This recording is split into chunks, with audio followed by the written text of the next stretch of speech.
Bros here. Hey, I wanted to get into Tom Telesco's interview that he had with the press talking about, well, the draft. I know my brother James just did a video yesterday about this, but I also wanted to add my final thoughts to the draft, what I think will happen. And I also want to grade all of Tom Telesco's drafts. He's done 10 so far. How has he done? I want to get your opinion on him. Now, I'll go into my thoughts here definitely in this video. So I want to see what you guys think of Tom Telesco. What grade would you give him as a general manager moving forward? And guys, as always, we are going to be going live on Thursday. The thumbnail's already up. Please come by, say hello. Should be a lot of fun. So guys, let's get into it.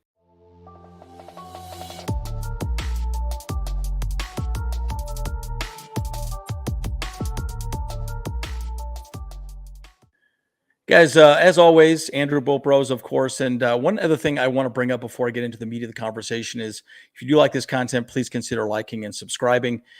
We have about 70% of the people that watch our videos are actually not subscribed or do not do a like on the video. And again, I understand, right? It's a little annoying when you start seeing things like this, but it does help the channel and it does help the YouTube algorithm so people will see our videos a little more frequently. It will help. So consider liking and subscribing, please. Thank you. Okay, so let's talk a little bit about Tom Telesco's video. And by the way, hilarious. James and I were actually watching this together, and I commented quite a bit. So you can go look at the, my comments during this video. But man, people were just roasting him left and right. Again, what are your thoughts on Tom? I'm a little indifferent. I know Kyle doesn't really like Tom. James, I think, is a little indifferent, like myself. I think he's okay. Every metric I've ever seen about GM statistics, he's pretty much middle of the pack. So I don't look at him and go, he's amazing, he's incredible, we need to keep him, yada, yada. I think he's been good. Now, I will say this, though. The coaching staff that we have currently with Tom has been the best combination so far. So I think if you like Brandon Staley, then Tom is just better, right? Because I think he's helping getting people here. Perfect example, Khalil Mack would be one. He got J.C. Jackson. Of course, I think probably overpaid for him a little bit. But you know what? Guess what? J.C. Jackson was Mr. INT, and unfortunately, he got injured last season. So love him or hate him, he's our GM. But I'm also going to grade him as well, too. We're going to look at his numbers. Let's see what we think. And I want you to have a decision. Again, what do you think about Tom, in this video? So I want to talk a little bit about, I don't want to go too deep into this. A lot of people don't particularly like these notes. I like reading these notes. I've watched the video twice. I watched it live. I watched it one more time. And I really like a lot of what he says here. So I'm going to glance over some of the most important parts of the conversation yesterday. He didn't want to talk about how many exact numbers he has as first-round grades, meaning this team says we have 15 people that if they're on the board, we will take them with pick 21, right? Now, there's some arguments back and forth about how many people are actually going to be taken. Now, again, if there's, presumably, a number of quarterbacks taken ahead, we could be down to 17. Tom even talks on here that it might even be a little better than that. There might be 7 quarterbacks taken before us, which I think would be a little crazy, but it could happen. And again, there's a lot to be discussed about, okay, who would they really want to take at 21? Again, you guys all know that I like the idea of trading back. Will Tom do that? He's never done that in his 10 years of being a GM so far. So we'll see. He's only traded up to get Kenneth Murray. We gave up a lot of picks. We'll take a look at it. Now, arguably, we have one of the best rosters in the league. A lot of people say that, and a lot of people believe that. And in fact, I just had a conversation with a buddy of mine just the other day at the gym, and he's like, man, Chargers, they got the best roster ever, and they just can't seem to make it happen. Do not disagree with that, right? So we're going to talk more about that as well in the second article. Ultimately, he talks about, look, you always need depth. And bottom line, there's a lot of things you could look at across the board. Your first pick needs to be someone that could really step in and potentially, improve your team next season, no matter what. So we talk about quarterbacks.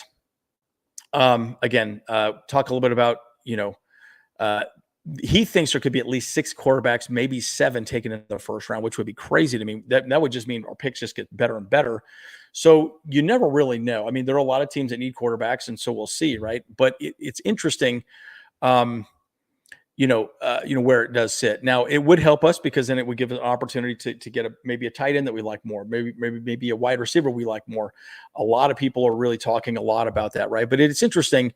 I think we're in a good position, not a great position. We've always liked to be higher, but I think we're going to get a good pick at 21 if we stay at 21, no matter what. So, he did talk a little bit about a day 3 quarterback. Again, I like the idea of getting someone like a Max Duggan or is it Stetson Bennett, the guy from Georgia? I always forget his name. I think these are good third string quarterbacks behind Easton Stick. They do talk about Easton Stick quite a bit in this article too, as well. And a lot of people were harshing on Telesco talking about Easton Stick. Look, Easton Stick just hasn't had snaps, and Telesco was very clear to talk about that. He said, look, he's a good quarterback. He's done very well in practice, and I think given the opportunity to come in game day, he will be fine.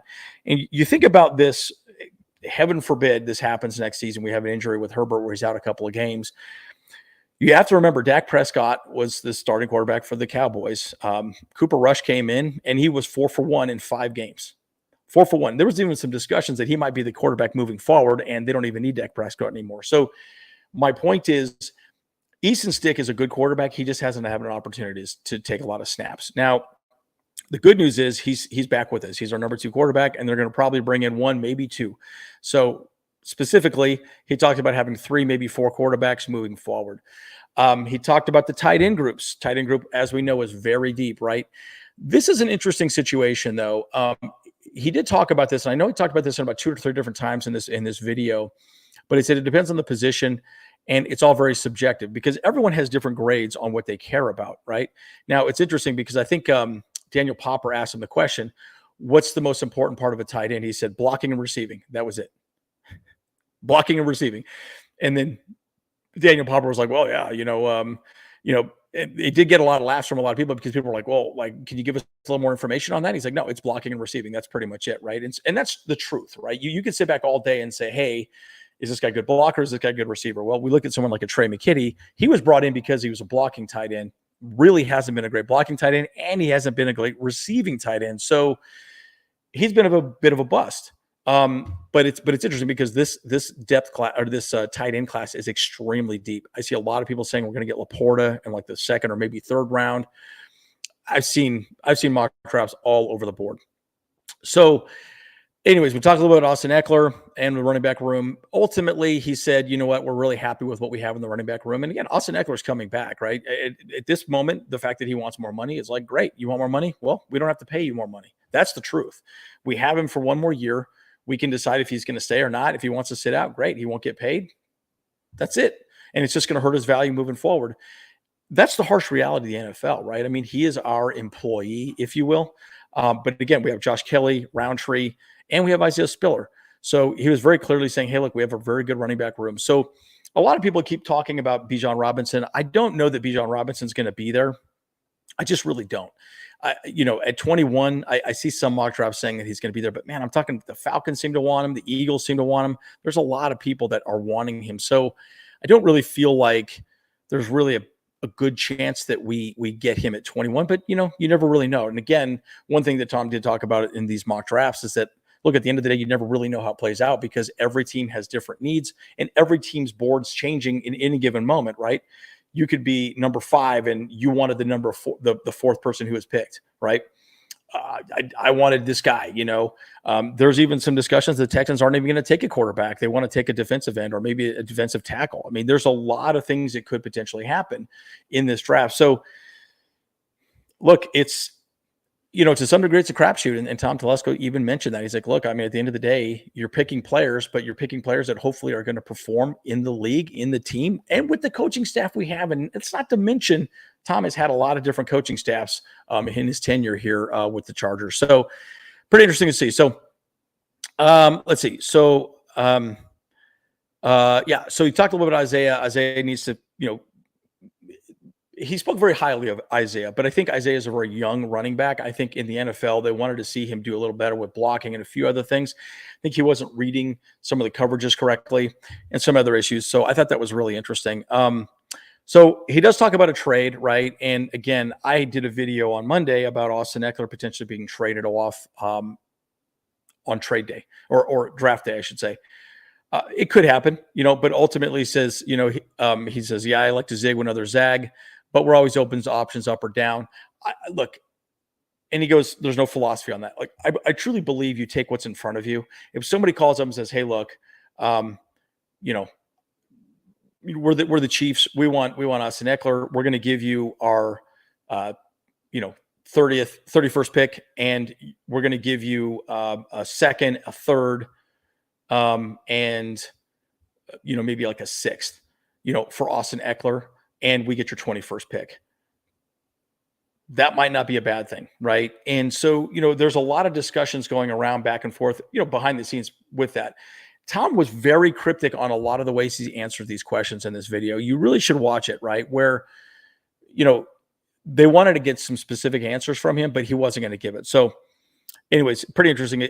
I like what he says here at the bottom here. I've never been a part of the draft where we looked at the football team and said, boy, we are so loaded on both sides of the ball and special teams. We don't need any depth. This year is no different. There's a lot to be said about that, because bottom line, guys, you have to remember that I think you got to remember we have two new coordinators, offensive and defensive, right? So those two people are going to have different philosophies and mindsets. Not only that, we have special teams. You think about what happened in our last year's draft. We're gonna review that here in a second. But a lot of those players played on special teams. Nick Neiman, Leonard, Taylor, they were all special teamers, and they did great, right? That's ultimately how Austin Eckler actually made the team. I don't know if you guys know that or not, but, when he was undrafted, he made the team because of special teams and then was able to make his way on. So I promise you what's probably going to happen is Ryan Ficken's going to be the deciding factor on an offensive or defensive player. It might be like, okay, let's say Clancy's there with maybe Zay Flowers, right? And you may say, okay, well, Ficken might go, well, you know what? I actually really like Zay Flowers because he might be a punt returner for us. I'm just throwing a hypothetical out there. He might be the deciding factor on who actually gets picked, offensive or defensive, for every single position, because you got to remember our special teams was improved dramatically last season. I mean, we were horrible with special teams before then. Until Ryan Ficken got there, we were god awful. We all know that. We missed field goals, horrible. I mean, Dicker, the kicker, has been amazing. And so my point in saying all this is that, it's not just a one-person decision on who gets picked. It's going to be the offensive coordinator, the defensive coordinator, the head coach, special teams coordinator, all the coaches, all the scouting staff, and then it goes to Tom Telesco. Tom finally pulls the trigger. Hey, we want Zay Flowers, for instance, right? So it's a much broader conversation than just Tom makes all the decisions, right? That is not accurate at all. So let's get to the heat of the discussion and talk about Tom's actual drafts. Well, what do we think of them? It's very interesting. This article is awesome. You guys should read it. I'm going to go through the highlights of it right now, but it grades all of his 10 drafts, and it's a perfect segue. Grading all of Tom's 10 drafts, plenty of Pro Bowlers, but no title for the Chargers. And isn't that the truth, though, guys? When we sit back and think about what's been happening with the Chargers, we always have the talent every year, but we can never seem to make it happen. So, look, there's a lot to be said about it. Okay. I don't want to go too deep into some of what he says, but I just want to talk about his actual picks. Okay, his first pick ever was DJ Fluker. Arguably, he was a very good offensive lineman. Actually, you see pictures of him now, man, that guy is looking jacked. He's lost a ton of weight, looking amazing. Manti Te'o, a waste of time. Keenan Allen, hey, we all know how great he's been. Steve Williams, Turk Williams, Brad Sorensen, all those other folks did not really do a whole lot. But, man, Keenan Allen, you hit hard on that one. Yeah, I mean, that guy is a generational talent, right? And then Manti Te'o was good. I think he just, had a lot, that whole catfishing scenario kind of ruined his life a little bit. But again, really, really good picks there, right? We've got Jason Verrett. Look, Jason Verrett, I would argue, is probably one of the best corners to ever play the position. He just could never stay healthy. This draft right here was probably, I think, the worst draft that I could think of when I read all of them here. Verrett was awesome, but he couldn't stay healthy. Linebacker Atachu, not good. Chris Watt, Ryan Carruthers, Grice, Reese. I mean, I can't think of anyone in that draft that was good, really. But again, Verrett was really the biggest part of the problem there. Melvin Gordon, in 2015, Melvin Gordon, Denzel Perriman, Craig Mager, Kyle Emanuel, Darius Philon, very good as well. And so these are some of the things that, that was a great draft class, right? Melvin Gordon was awesome. Denzel Perriman was good. Philon was awesome. I think he came from LSU, and I'll tell you, man, he was great. When he was on the field, but he had injury problems as well too. But Emmanuel, yeah, not great, right? So 2016, Joey Bosa, Hunter Henry, Josh Perry, who never see that guy. We saw a little bit of Latavius Brown, punter, Drew Kaiser. I don't even know why you would have gotten him at 6. Derek Watt, I mean, look, there were a lot of people they were doing a lot more I formation type stuff back then, and a lot of play action. I can understand why we keep going after fullbacks. Who knows, right? But again, edge rusher, Joey Bosa, Hunter Henry. This is why our first, second, and third round picks are so important. I think anything after the third round is roll the dice. Who knows, right? Because you just don't know how that person's going to actually fit within your system. Now, 2017, Mike Williams, Forrest Lamp, Dan Feeney. Okay, can't go wrong. Boom. Forrest Lamp, bit of a bust. Dan Feeney, bit of a bust. Desmond King, I thought was amazing, by the way. Desmond King, I was actually really ticked off when we let him go because I thought he was incredible. Tevy, horrible. Isaac Rochelle, not that great. So again, a lot of things you can say there. Now, Derwin James, absolutely amazing. 2018. Nwosu was very good for a while. He wasn't like the best, but he was still very good. Kaiser White. We all know that we really like Kaiser White. Quisenberry was never really quite as good as we wanted. Dylan Cantrell, nothing great. Justin Jackson, nothing great as well. So again, your first round picks are so important. Again, guys, are you seeing a pattern here? The first round pick has to be solid. Second round pick has to be solid. If you start going down to your third and fourth round picks and have someone solid, then that makes a big difference. Now, I'm going to talk more about the most recent people since Brandon Staley's gotten here. And this is where the conversation changes a lot, okay? And this is where I'm going to probably give a little credit back to our coaching staff and Tom Telesco and say, okay, I think things are changing, right? Now, 2019, Jerry Tillery, we know he was a bust. Nas already retired. Pipkins is finally doing well. Drew Tranquil's no longer with the team. Easton's with this team. Emeke, I do believe he's not with the team anymore, and Cortez Boughton is not with the team. Again, 2020, Justin Herbert. This is when it really matters, okay? Justin Herbert, Kenneth Murray. Kenneth Murray's been great. Justin Herbert's been great. Joshua Kelly is finally doing well. Joe Reed done absolutely nothing. Lowe is looking really good. I think he's gonna do a very good job for us. And then we got wide receiver KJ Hill, who hasn't really done a whole lot. So now this is where we're really getting into. Again, this is the last season from. Oh my gosh, why am I drawing a blank on his name? Our head coach prior to Brandon Staley. I could see his face. It'll come to me here in a bit. And bottom line, this was an amazing draft class, right? Herbert was incredible. Murray's been okay. I think he's had some flashes of brilliance. We'll see what happens with it. But Josh Kelly's finally getting into the league and doing fine. Like, I think he's actually going to be a good running back for us. Joe Reed hasn't done a whole lot, but, you got to figure out what's going to happen with him. I do believe he's still on the roster, if I remember correctly. Kelly and Gilman remain regular contributors, though Reed and Hill never developed into options for the offense, which is really strange to me because Reed was very good. Okay, so let's talk about these next two drafts because I think these next two are very more important. And then I'm going to wrap up my final thoughts on it, right? We had a lot of picks in 2021, and we had quite a few picks in 2022. Now, I will say this, guys. These are depth drafts. You have to remember when Brandon Staley came in, we started bringing in some serious players, right? And so we already had a good team. All these guys are depth. And this draft that we're going into tomorrow is going to be the exact same thing. It's all about depth, and that's it. All about depth. So Rashawn Slater, absolute banger, right? That guy has been incredible. Asante Samuel, absolute banger. Josh Palmer, absolute banger. Trey McKitty, I think he'll do better underneath more, so I'm excited to see what he can do. Chris Rumpf, the Rump Shaker. You know what? I think he's going to get some more playing time next season. We'll see what happens. Hymas, again, another depth guy that is actually very, very good. I think he will be very good for us this next season. I think he'll be a good depth piece. Linebacker, Nick Neiman, very good special teamer. In fact, I think he won Special Team Player of the Week a few times. Larry Roundtree hasn't quite figured things out yet. And then Mark Webb has actually done very well, right? I should say very well. Brandon Staley's still very high on Mark Webb.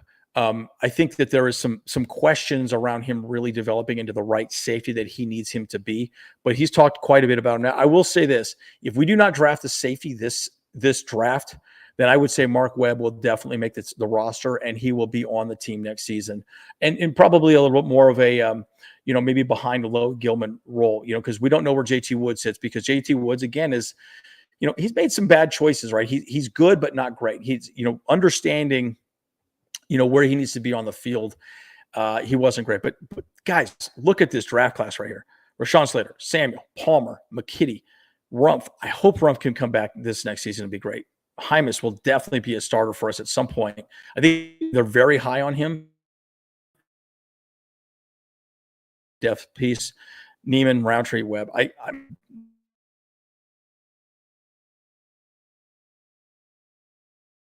Johnson, absolute banger. JT Woods, don't really know. Isaiah Spiller, don't really know. Tito Obonya, killing it until he got hurt.